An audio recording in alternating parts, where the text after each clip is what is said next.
Oi para todo mundo falando da Parashá, o Calvino Rony Hadid de Omeir. Carlos, a gente está na Parashá do Vaitze.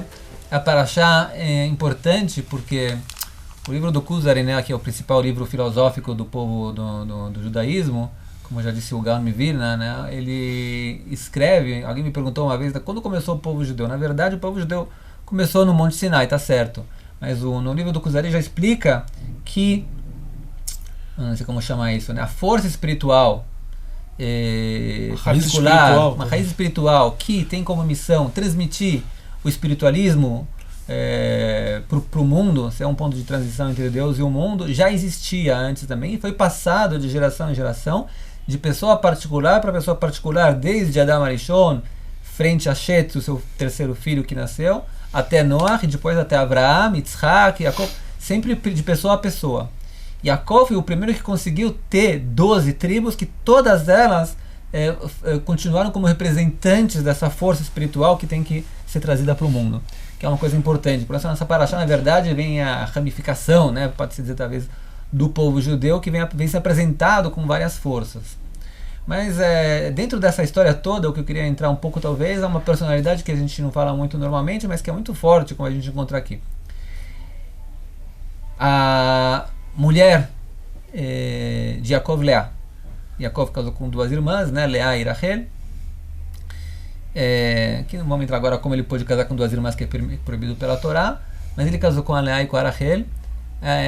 A gente sabe que tem um Midrash que fala que as pessoas costumavam dizer que a Leá tem olhos vermelhos, tem olhos de choro, porque ela chorava muito, porque as pessoas costumavam dizer que o Yaakov tem... uma está predestinada. O Yaakov tem... o Yitzhak tem 2 filhos, e o Labão também tem duas filhas, a primogênita para o primogênito e a menor para o menor. Então a Leá seria avisada a casar-se com o Esav e o Yaakov iria casar-se com a Rachel. Ou seja, existe alguma predestinação assim, talvez até transcendental, uma relação de almas que a Leá tem a ver com Esav, que é uma coisa interessante. E a Leá não queria isso. E o Midrash costuma dizer também, ele faz crítica sobre Leá, na verdade, também, e na continuação também na filha de Leá também, a Diná, que se elas tivessem casado com Esav, talvez elas conseguiriam fazer que o Esav faça tshuva, que ele volte atrás e consertar, né? Quem é essa mulher, essa Leá, e que ela consegue, não tem uma força tão grande, ela faz tanta bagunça na Parashá, trocam a Rachel por ela traz a maioria do povo judeu, né? A Rachel é uma tzadikah muito grande, mas no final das contas a personagem mais forte na Parashá é a Leá, né? De onde vem essa força da Leá? De onde ela tira essa força? Eu espero que você responda essa pergunta, mas o que sim eu posso dizer é tão boa a pergunta que eu não tenho uma resposta, mas o que sim pode se falar, e eu só quero exaltar mais ainda do que o que você falou. Depois que você falou, realmente, a gente analisando a Parashá, a gente vê que a grande arquiteta do povo judeu é a Leá. A Leá é a que fomenta, ela que tenta ter mais filhos. É claro que Rachel, que ela não tinha filhos, ela também quer ter, mas o pivô principal da história é a Leá.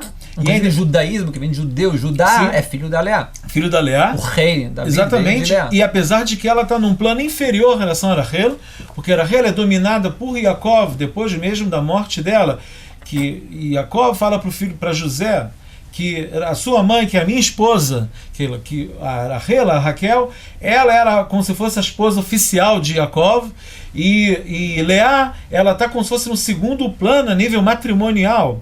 É algo entre as outras concubinas de Yaakov, que são as duas escravas, amas secas de Rachel e Leá, e ela está no meio, ela está numa coisa transitória, quer dizer, no primeiro plano está Rachel, no segundo plano está Leá, e no terceiro plano estão as farrotas, as escravas, que também Yaakov teve filhos que foram tribos também. E ela, por outro lado, igual você está falando, ela está arquitetando, ela está montando tudo em volta. E grande parte das tribos são ligadas a ela, ao ponto que quando ela não pode ter filho, ela também está disposta a entregar a escrava dela para ter filhos. Quer dizer, o sacrifício dela é gigantesco, porque levando em consideração o amor não correspondido que ela tinha do esposo dela em relação ao amor que ele tinha com o Rachel. Então eu retorno a você a pergunta. Apesar que a gente se encontra já quando ela teve filhos, né? A Leá fala, Tai Ahavanishi, agora meu marido vai gostar de mim porque eu trouxe filhos. Como quem dizendo, ela entende que uma criança pode unir muito um casal também. O filho de Levi, ela fala, agora ele vai me acompanhar. O Levi já é o terceiro, agora eu não posso carregar sozinho. Eu tô com o terceiro filho, agora ele vai ter que me ajudar. Tem que me ajudar também. Não tinha um carrinho de 3. Eu tenho uma direção um pouco sobre isso, talvez eu vou compartilhar com você e me falar o que você acha. A gente falou uma vez, na última vez, na semana passada, se você se lembra, que a gente tem que entrar num ponto mais profundo, né, da personalidade dos nossos patriarcas. E na Kabbalah e na Hassidut se fala muito também que cada patriarca representa um caminho de trabalho com Deus, né? Não sei como chama isso, uma virtude. Uma virtude. Avraham representa a virtude da misericórdia, né? Do Hesed, da piedade. Yitzhak representa o julgamento, restrito. E Jacó representa os dois, seria o ponto médio entre os dois, seria o balanceamento ideal entre a misericórdia e o acho que o Maral escreve sobre isso também, né? Que na verdade as mulheres dos nossos patriarcas foram um complemento deles. Então a gente encontra, por exemplo, que a mulher do Avraham, que era Sará, o próprio nome Sará, que era ministra, ela vem em contrapartida a Avraham, que a Sará, ela é dura, ela é uma mulher de julgamento. Ela que decidiu colocar o Ismael para fora de casa quando precisava, e precisava. É o lado da severidade. Mas o Avraham não tinha capacidade para fazer isso pela sua personalidade. E vem a Sará, que é uma mulher forte, e fala, eu sei que é difícil, mas é isso que tem que ser feito agora. Então, ela é a força da Sará. Sim. Já o Yitzhak, ao contrário, a força do julgamento, para escolher uma mulher para ele, escolhem para ele Arifká, que é a virtude que nem o Avraham, a piedade, né? Fato é que o Eliezer, quando tinha que escolher uma mulher para Yitzhak, ele verificou se ela vai ajudar ele, vai ajudar os cabelos, ela verifica o nível de bondade dela para completar também. Quando chega o Yaakov, que é o terceiro ponto já, ele é completo. Ele está em equilíbrio. Ele está em equilíbrio. Sim. Existe uma mulher em equilíbrio para ele? Não. Então ele precisa de duas mulheres. Uma mulher que representa a misericórdia. Um polo e outro polo. E outra mulher que representa o julgamento, aquela parte dura. A Rachel representa a piedade. Onde a gente vê isso?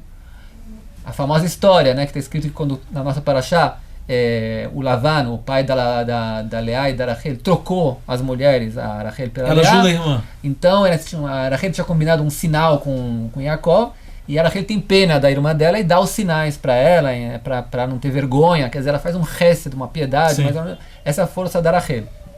Ela que vai pedir no futuro também para os filhos que voltem para a terra de Israel, como o profeta já diz, que a Rachel está chorando no caminho para que o povo de Israel volte para Israel. Ela representa a piedade, as tefilot, né, pelo povo de Israel. Já a Leá, a gente encontra ela aqui como uma mulher assim, bem sara também, bem dura também. Então, por exemplo, quando trocaram ela não falou nada. Mas pelo contrário, né? Quando o Yaakov estava voltando para casa e a Rachel pediu o jasmim que o filho dela trouxe para ela, a Leá falou, você já me roubou o marido, você quer o jasmim também? Se você quer o jasmim, eu quero o meu marido essa noite. Mais uma vez, ela tinha intenções de trazer as tribos de Israel 100%, não era interesse próprio. Mas a maneira como ela lida com isso, a maneira como ela manuseia isso, é uma maneira dura. É uma maneira de uma mulher que ela trabalha com a virtude do julgamento. Sim. Então, fala.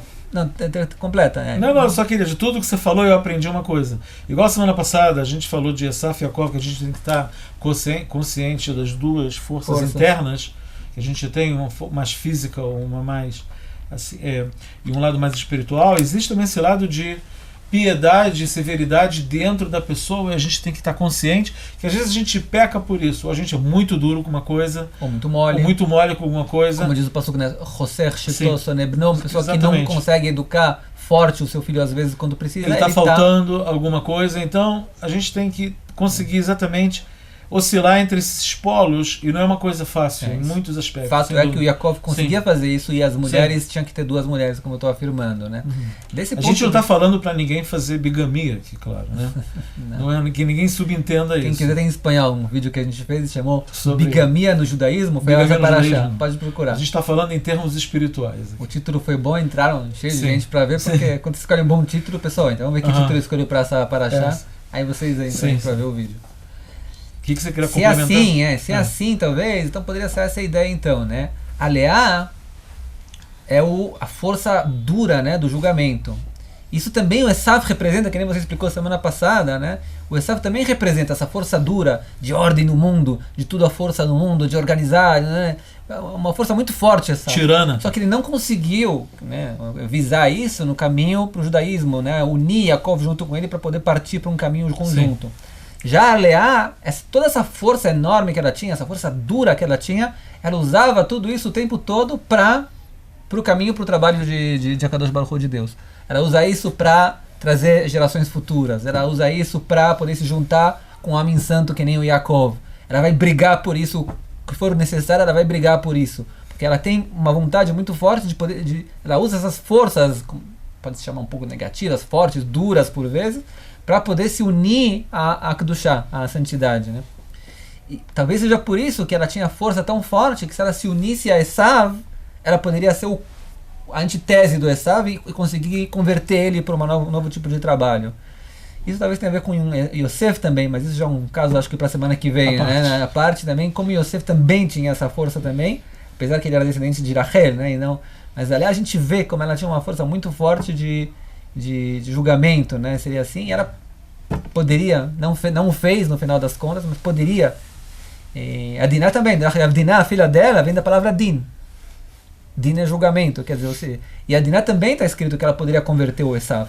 Está escrito que o Yaakov ele escondeu a Diná, que não queria mostrar ela para o Esav. Que ela era um shidur potencial para... Mais uma vez. Sim. Porque o Yaakov foi castigado por isso, porque o Rashi traz que ela poderia converter o Esav para o caminho de Deus. Né? Mais uma vez, as ideias se reúnem também, então, talvez. Bom, tem muito o que falar, mas só para as pessoas terem uma ideia um pouco de quanto os patriarcas, né, quando vocês estudam a Bíblia, né, tentar entender cada pessoa, que força ela representa. Muitas coisas se escondem por trás das historinhas da Bíblia. Existem mais coisas entre o céu e a terra do que a sua... Como é a frase? Do que a sua... Eu me lembro, mas eu não sei como formular. Vocês completam a frase. Vocês completam nos comentários. Shabbat Shalom. Shabbat Shalom.